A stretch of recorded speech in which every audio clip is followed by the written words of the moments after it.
Social मीडियामुळे अनेकांना status ठेवण्याची सवयच लागली आहे। काहीही झालं तरी स्टेटस ठेवण्याची आता हौस झाली आहे।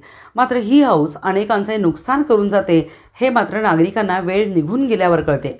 उन्हाळी सुट्टीनिमित्त अनेक जण बाहेरगावी किंवा ट्रिपला आपल्या कुटुंबासोबत फिरायला जातात आणि याबाबतची सगळीच माहिती आणि फोटो आपल्या स्टेटसला लावतात आणि याचाच फायदा चोरटे घेऊन त्यांची घरे साफ करतात। सांगली, मिरज आणि ग्रामीण भागात पुन्हा एकदा चोऱ्यांचे प्रमाण वाढले। चोरट्यांनी बंद घरांना आपले लक्ष केले। सुट्टीनिमित्ताने बाहेरगावी गेलेल्या नागरिकांच्या घरात चोरीचे प्रमाण वाढले, परंतु नागरिकांनाही बाहेरगावी जाताना आपल्या सुरक्षेची काळजी घेणे गरजेचे आहे। मात्र लोक फक्त पोलिसांच्या जीवावर जबाबदारी निर्धास्त फिरायला जातात।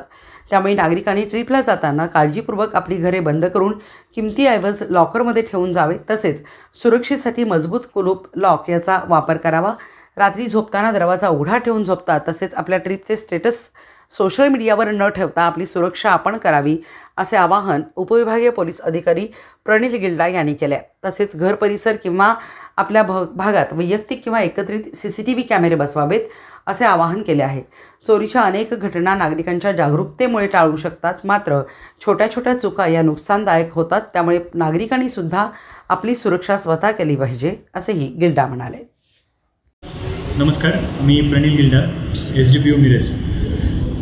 माझ्या उपविभागातील सर्व नागरिकांना पोलीस प्रशासनाकडून आमच्याकडून एक आवाहन करण्यात येत आहे की सध्या समर वॅकेशन सुरू आहेत। समर वॅकेशनमध्ये सुट्टीसाठी सहपरिवार कुटुंबासहित कुठेतरी फिरायला जाणे हे नैसर्गिक आहे। मात्र हे सर्व करत असताना सध्या परिसरात जे काही घरफोडी किंवा चोरीचे प्रकार वाढलेले आहेत, त्यासाठी आमच्याकडून एक आवाहन सर्व नागरिकांना करण्यात येत आहे की जे काही आपण स्टेटस किंवा स्टोरीजला हॉलिडेजचे जे काही आपण ठेवतो ते आपल्याला एकतर डिले करून किंवा न ठेवणे हे जास्त बेटर आहे। त्यासोबतच काही जनरल सूचना आहेत ज्यामुळे आपण अशा घटना टाळू शकतो।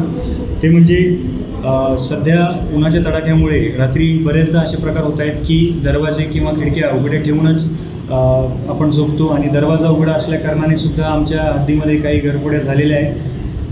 त्यानंतर छताकडून किंवा टेरेसकडून येणारे जे काही डोअर्स आहेत ते प्रॉपरली लॉक नसणे हे सुद्धा एक कारण आहे ज्यामुळे घरफोड्या होत आहेत। त्यानंतर सर्वात महत्त्वाचं म्हणजे आपल्याकडील जे काही ज्वेलरी आहे, दागदागिने आहेत, ते आपण सुट्टीवर जाताना, गावी जाताना लॉकरमध्ये ठेवून जाणं अतिशय आवश्यक आहे। आणि त्यासोबतच एक आवाहन माननीय जिल्हा पोलीस अधीक्षक घुगे सरांकडून सुद्धा एक करण्यात येत आहे, ते म्हणजे एक कॅमेरा पोलिसांसाठी। आपल्या घरी ज्यांना वैयक्तिक शक्य आहे त्यांनी वैयक्तिक, ज्यांना आपल्या कॉलनीमध्ये किंवा सामूहिकरित्या एकत्र येऊन एखादा CCTV कॅमेरा बसवता येऊ शकतो, तर अशा कॅमेऱ्याच्या फुटेजचा आम्हाला तपास कार्यामध्ये अतिशय जास्त त्याची मदत होऊ शकते। तर पोलिसांकडून एक आवाहन आहे की आपण हे सर्व ज्या काही गाईडलाईन्स आहेत, या सगळ्या सूचना आहे, याचं पालन करा। त्यापरीसुद्धा जर आपल्याकडे अशी काही घटना झाली तर तात्काळ 112 नंबर किंवा लोकल पोलीस स्टेशन यांना कळवा। आमची DBची टीम, आम्ही सर्व अधिकारी, अंमलदार आपल्या गुन्ह्याचा छडा लावून डिटेक्शन आणि रिकव्हरीसाठी तत्पर आहोत।